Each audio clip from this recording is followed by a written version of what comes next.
Hello and welcome back to another Parry This video. Today we are going to be discussing Sir Gareth the Fair, another knight from Arthurian legend. This is just the latest in my series of videos covering Arthurian legend, and I invite you to watch them all, as they will illuminate you regarding this great and epic tale. However, with all that in mind, let's just dive on in and get to know Sir Gareth the Fair. Sir Gareth is a knight of the Round Table in Arthurian legend. He was the youngest son of King Lot and Morgause, King Arthur's half-sister, thus making him Arthur's nephew, as well as the brother of Gawain, Agravain, and Gaheris, and either a brother or half-brother to Mordred. He is particularly notable in Le Morte d'Arthur, where he is also known by his nickname Beaumains. Being the younger brother of Sir Gawain, one of, if not the most notable knights in all of the lands, one of King Arthur's 3 right-hand men, Gareth felt that he had much to prove. Growing up with his mother, the Queen Morgause, he was educated and trained in philosophy, history,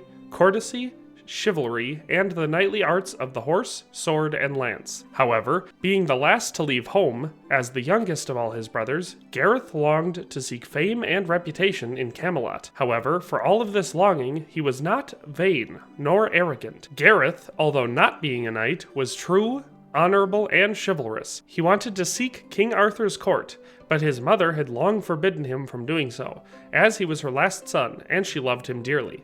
And, as he loved her as well, and respected both her position and authority, he obeyed and did not leave. One day, Gareth approached his mother and told her a story. The story went as follows. Once there was a golden egg which a royal eagle had laid, away up in a tree. It was so high up that it could hardly be seen, but a youth, who though poor was brave, saw it and longed for it. He knew that if he could get it, it would bring wealth and prosperity to him. So he tried to climb. One who loved him stopped him, saying, "You will fall and be killed if you try to reach that height." Therefore the poor boy did not climb, and so did not fall, but he pined away with longing until his heart broke and he died.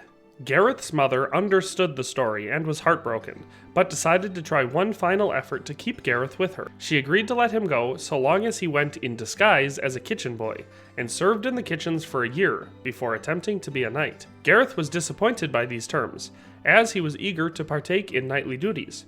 However, he agreed and set out in disguise as a kitchen boy. With him went his friend, a dwarf, and 2 servants disguised as plowmen. They went to Camelot in disguise. When they arrived, King Arthur was hearing pleas from his people. He would hear each case, then make a judgment, and dispense his favor as he saw fit. In compliance with his mother's request, Gareth asked to serve in the kitchens for 12 months, without giving up his identity, and then afterwards to serve King Arthur. Arthur agreed and placed him in the care of his foster brother, Sir Kay, who was the master of the kitchens. It is here that Gareth earned the nickname Beaumains, which means fair hands. He received this from Sir Lancelot, who, hearing him speak and looking at him, knew that he must be of noble blood, and assumed that he was acting this way as part of a noble quest. During his time serving in the kitchens, Lancelot was always kind to Gareth, as he recognized the young man's worth, and enjoyed his company. However, Sir Kay was always very strict and martial with Gareth, as he did not fully trust him. This was a result of Kay also recognizing that this boy was not what he appeared. But unlike Lancelot, who in this case assumed the best of him, Sir Kay was distrustful, and thought Gareth may be a spy or a traitor who meant to do harm to King Arthur, or at the very least was a hungry, greedy person who wanted to serve in the kitchen simply so he could eat as much as he wanted. Gareth served in the kitchen very well, always doing as he was told, and not complaining for the hard work. When tournaments were held, he would excitedly watch the knights jousting and remember his own training.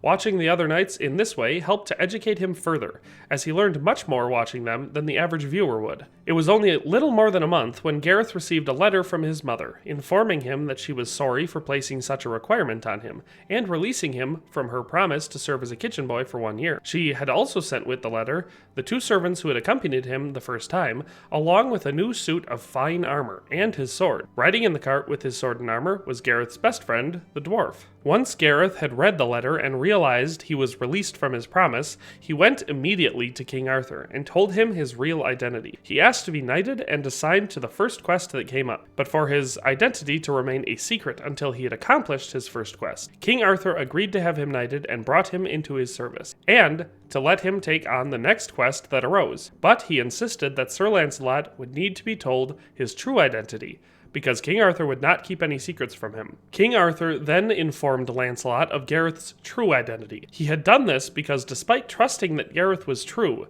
he did not know of Gareth's abilities, so he bid Sir Lancelot to disguise himself and follow Gareth on his quest when the time came. That way Lancelot would be nearby if Gareth was in need of help. Sir Lancelot agreed gladly, as he cared for Gareth much like he would for a son. He went immediately from their meeting and knighted Gareth himself, naming him Sir Gareth the Fair. The following day, King Arthur held court, and during the petitions, a woman named Lynette came forth with a request for Sir Lancelot to accompany her back to her castle to defeat 4 knights who were keeping her rich sister, Lady Lynette, captive in her castle. Apparently, the 4 knights were holding her there until she agreed to marry one of them. The castle was called the Castle Perilous. It was on a hill with a river running around it that looped around 3 times, providing 3 rings of water acting as separate moats. At each crossing, one of the knights was waiting for a knight to defeat them or die in the attempt.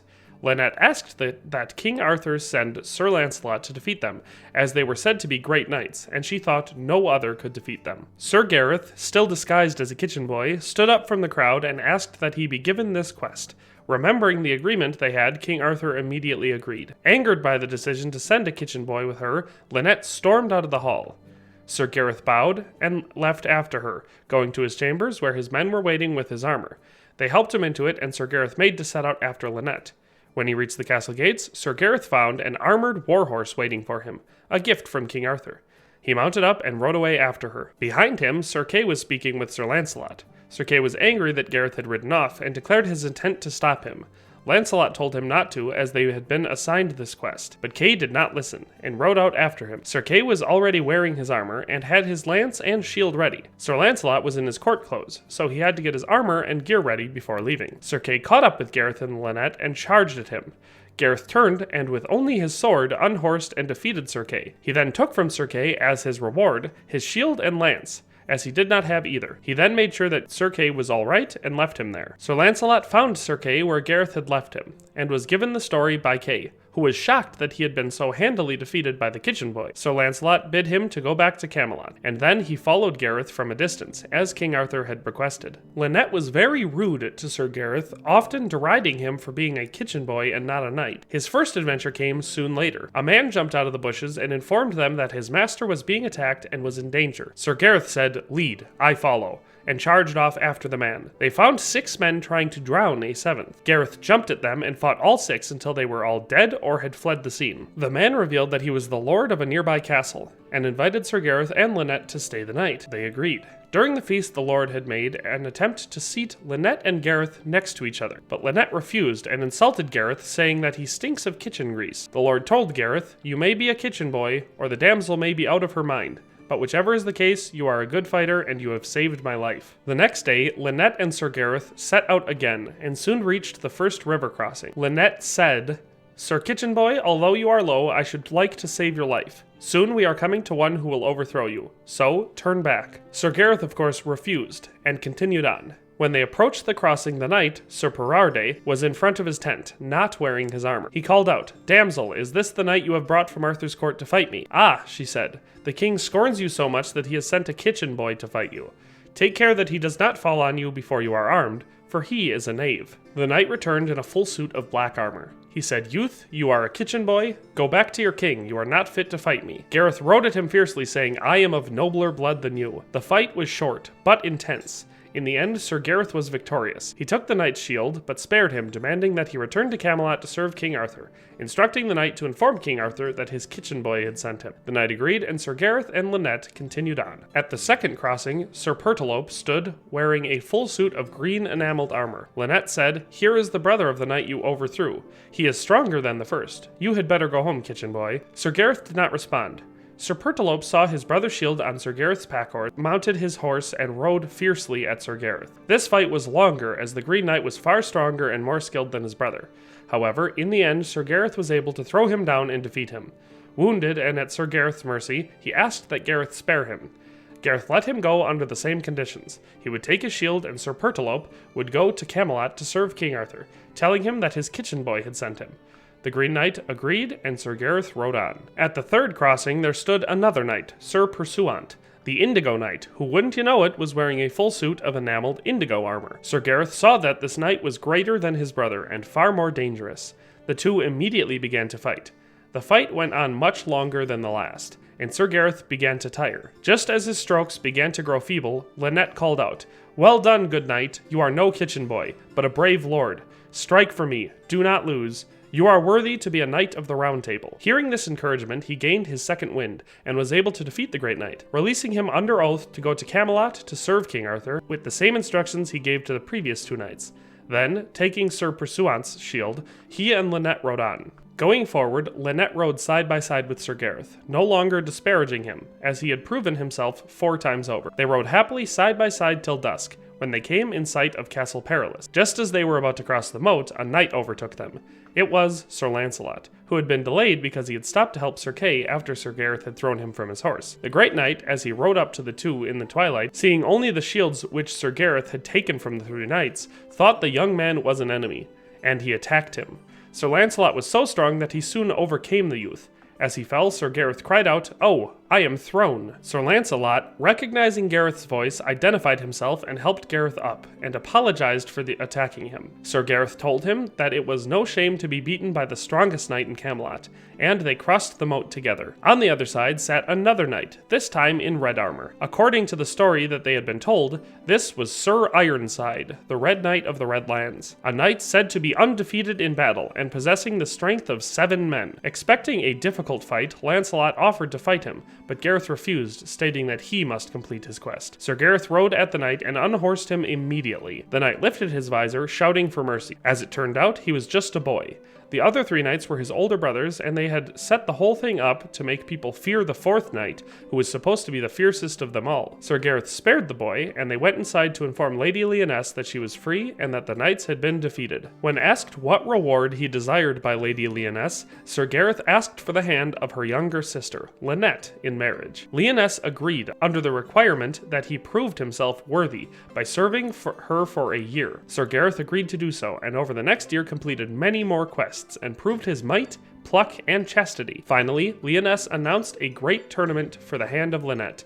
In this tournament, Sir Gareth defeats all comers, including the Brown Knight with no pity, an infamous knight who had slain many noble knights. He also defeats his own brother, Sir Gawain the True, in the final tilt, before revealing his identity to him. After the tournament is over, Gareth and Lynette return to Camelot, where they are married. Sir Gareth was recognized as one of the Knights of the Round Table, and his shield was placed on the wall next to those of Sir Gawain and Mordred. It is interesting to note that in some stories, Sir Gareth actually married Lady Lynette, and Lynette actually weds Gareth's brother, Sir Gaheris. However, I think the version that makes the most sense is the other way around. Sir Gareth would serve as a loyal knight of King Arthur's court, winning many tournaments, going on many quests, and fighting with Arthur in the battles against the Saxons.